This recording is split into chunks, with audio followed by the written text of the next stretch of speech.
এদেশের মানুষের ভোটাধিকার ফেরত দিতে হবে। কোন সংস্কার করে নির্বাচনকে বিলম্বিত করার সুযোগ নাই। আগামী দিনের রাষ্ট্র কাঠামো মেরামতের লক্ষ্যে 31 দফা দিয়েছে। সে 31 দফার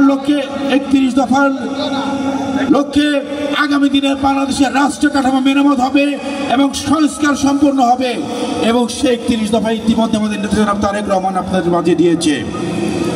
আমরা আজকের অনুষ্ঠানের মাধ্যমে সবার কাছে আমরা বলতে চাই, এখন একটি কথা চলছে, সংস্কার আগে নাকি নির্বাচন আগে?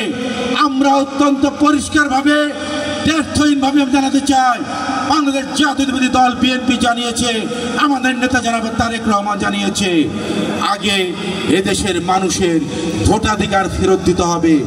দীর্ঘ 17টি বছর এদেশের মানুষ গণতন্ত্রের জন্য সংগ্রাম করে আছে।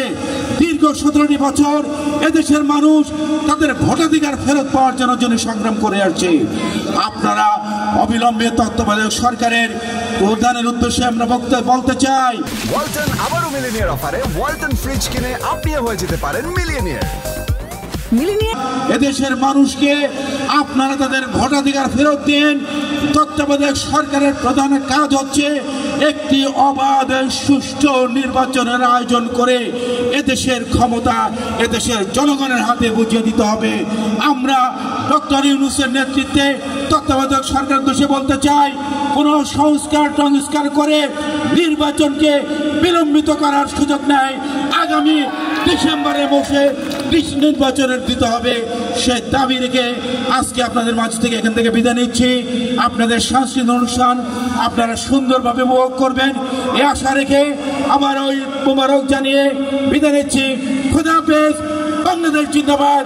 শহীদ প্রেসিডেন্ট জিয়াউর রহমান অমর, দেশের নেত্রী বেগম খালেদা জিয়া দীর্ঘজীবী হোক। আমাদের নেতা জনাব তারেক রহমান জিন্দাবাদ, জিন্দাবাদ, জিন্দাবাদ।